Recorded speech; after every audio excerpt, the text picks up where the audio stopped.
So first, about the prize, I've been saying this, I just feel grateful. I just feel grateful. Sometimes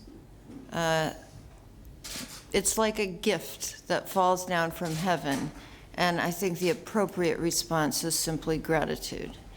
As for feminism, I think the idea that feminism is no longer needed is one of the great myths of the culture, and it's something that really should be combated with all the force that we have. There are many obvious reasons for this that should be apparent to any thinking person. There are still places in the world where girls cannot go to school. If you look at the power structures in Western countries, you will see very clearly that they are dominated by men. So I think, it's almost a question that shouldn't have to be asked, and I'm rather sorry that it is. Not to speak of all the unconscious misogyny and sexism that is part of the culture, and I don't mean exclusively in men either. It belongs to all of us. Unconscious biases drive us, unconscious myths about what women are, what men are, creating strict binaries between them. As I think most of us know, there is femininity and masculinity in all human beings, what the culture designates as that. And it's important to begin talking about what female authority means. Female authority is still something that is not largely accepted in the culture. It is denigrated and diminished. And one of the reasons for this, I think, is that, let us take literature, since I'm a good example, that men hesitate to read fiction by women because that is exactly what I'm saying. It is acknowledging the authority of a woman, and by doing that, there are a lot of heterosexual men who feel emasculated. This is not part of the general culture conversation, but I think it should be. Shame, feelings of emasculation are very deep. They're serious, and I think we have to confront this. And women often participate in this as well, with understandable sympathy for those feelings. The feelings, nevertheless, are kind of silly. And that's why I think humor and comedy can play a very important role in feminism and in by presenting forms of insurrection. It's something I've certainly tried to do. Next question. Siguiente pregunta, por favor.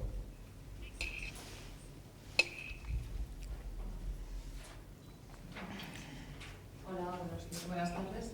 Mi nombre es Siri Hustvedt, trabajo en la Nueva España. Y mi pregunta es, ¿en cuántas generaciones piensa que el feminismo podría dejar de ser necesario o de hablarse de feminismo? Estoy pensando también en figuras como la de Greta... Un momento, porque está apagado el micro. Sí.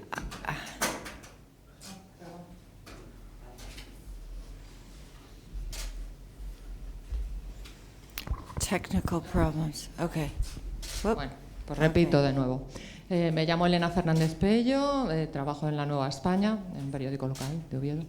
Yo quería saber si usted piensa que en algún momento el feminismo dejará de ser necesario, cuántas generaciones tendrán que pasar y qué piensa de figuras como la de Greta Thunberg, que por ejemplo se ha convertido en un referente de la lucha contra el cambio climático. ¿Se parece que hay un cambio generacional importante ya? Well, I saw a little slogan. It must have been online that I thought was beautiful, and it's a parody of something I'm sure you will all recognize. And it was, make the world Greta again. Very nice thought. That's how I feel about that young woman. Now, the idea implicit in your question is, of course, that there is constant progress, that things get better and better and better in our world. This is a 19th century myth that I think has become very much part of popular culture. I do not think that the world necessarily gets better and better. There have been moments, I think probably here in Spain, everybody realizes that the vote was actually taken away from women. That was not progress, I don't believe, and then restored. So the notion that, we're just headed upward, I think is a flawed notion to begin with. These implicit ideas about sex, male and female, are so deeply ingrained in our culture, and I think it's hundreds and hundreds and hundreds of years of thought that needs to be considered, right? So we can take it back to Plato. It goes back even before that. But the idea of masculine philosophical birth in Plato's Symposium, for example, is an idea of higher birth. Natural birth, well, we need that to survive. And the notion that's there is that intellect, culture, is associated with the masculine. And the body and emotion and nature are associated with women. We are still in the grip of those ancient ideas. And again, unless there's a cultural conversation that takes in that reality, I don't think we will be able to overcome the story that we've been writing since the very inception of Western culture. Siguiente pregunta, me parece. Hola, buenas tardes. Tommaso Koch de El País. Dos preguntas. Ha hablado de la autoridad femenina que a menudo es cuestionada. ¿Usted se ha sentido cuestionada como autoridad tanto literaria como también intelectual femenina, por un lado? Y por otro, el propio jurado, cuando la escogió como ganadora de este premio, decía que usted es muy importante para entender este presente tan difícil y desconcertante. ¿Tan mal estamos, me pregunto? ¿Tan desconcertante es este presente? That's a very large and diverse question, which I will try to take in pieces. I think just about any woman who is in the public eye in any way has experienced forms of denigration. I've learned how to deal with this extremely well, and I can tell you, because I have a double life, I do a lot of scholarly lectures at conferences, including in the sciences and philosophy, and the culture of science and philosophy is quite combative. Some of that comes out of the fact that it's always been male territory. About 80% of the people in my audiences are men. And especially, I'm not just a woman, but I'm also an outsider. You know, I'm not a neurologist, psychiatrist, or trained philosopher. But I'm asked to speak because usually there's someone who is interested in what I have written and what I have to say. There are usually some very hostile questions. And because, again, of our culture, they usually come from men, not only because the audiences are very large, but questions from women often come later. They warm up. That's part of our cultural conditioning. And, you know, I've just learned to explain very calmly to whoever the belligerent person is, and it's usually surprising. I just say, thank you for your question, and this is why you're wrong. And then I number the reasons for that person being wrong. And about 90% of the time, the man just sits down, stunned and amazed. So that's one, you know, you learn how to deal with this kind of belligerence. My advice to other women is never be angry, right? That's never be flustered, just be really, really calm. And I think certain of what you know. I'm not really worried about what I know. That's very helpful to me. Now, what was the other part of the question? The second part was... Podrías... How the jury itself said, giving you the prize, they said... Oh, because, well, maybe because I do spend time and have written about what I feel are immediate questions, and part of that is connected to interdisciplinary work, that I feel that there has to be a conversation among disciplines between the humanities, the sciences, and the social sciences. And the reason I feel that, you know, I said that this morning to the students, is because problems in particular fields will not be solved unless they refer to other fields. In other words, scientists and people working in the humanities need the other side because it will help them in their own work. I am very, very sure about this because I have seen scholars working on a problem that seems intractable, but if you have some knowledge from another discipline, it's actually not so hard to solve.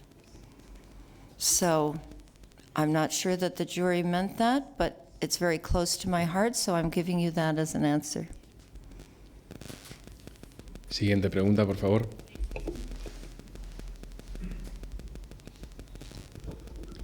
Buenas tardes, señor Hustvedt. Usted ha dicho que escribir es un proceso de descubrimiento. Y usted lo hace desde muy joven y tiene una curiosidad infinita. Me gustaría conocer qué diferencias hay entre el proceso de indagación para un ensayo y el de la novela, en su caso. Yeah, I think when I was younger, I had a feeling that these were two very different forms, that if one was writing an essay, it was a form of a search, but it was not like writing a novel. These two forms have come closer in my mind, and I have come to think of the novel as actually one of the great philosophical forms, and that you can, for example, embody in different characters inside a novel very complicated debates about ideas. In fact, often in a more sophisticated way than you can in, say, a scholarly paper, where you're making an argument and you may not come to some ultimate or final conclusion, but there is a form that you need to follow. You need to take the reader on a journey where you arrive somewhere. That's true of the novel too, but the novel contains dissonant voices in a way that scholarship doesn't.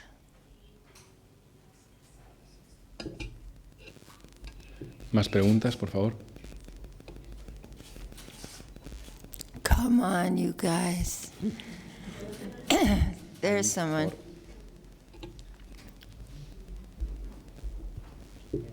Hola, buenas tardes. Muchas gracias, señora Hustvedt. Me gustaría simplemente saber... Por favor, indíquenos el nombre y el medio. Perdón, Ángeles González, de la televisión del Principado de Asturias. Gracias. Me gustaría saber con qué disfruta más, con la lectura o con la escritura. So this is how I spend most of my time. I get up very early in the morning and I write. So I'm at my desk often these days at about 6 o'clock in the morning. That means I can write until noon to 1. And then in the afternoons I read for about 4 hours. It's a very, sounds boring, but I really like it. And I, of course, write first because the concentration and energy needed for writing is greater than for reading. So that works well. I have to tell you, I would feel, it would be terrible for me not to be able to write and read. I hope I don't have to face that moment. Siguiente pregunta.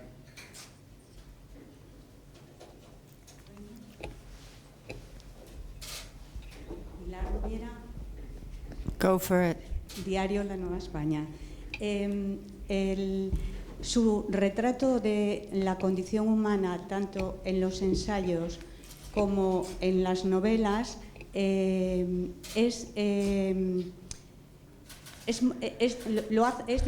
a ver si lo consigo decir, es muy total, muy completo, abarca muchísimos aspectos que en el caso de los personajes de su novela pues sorprende porque los describe con detalles que muchas veces recuerdan a alguno de los asuntos que trata en sus ensayos, ¿no? Relacionados con la neurociencia, con el feminismo.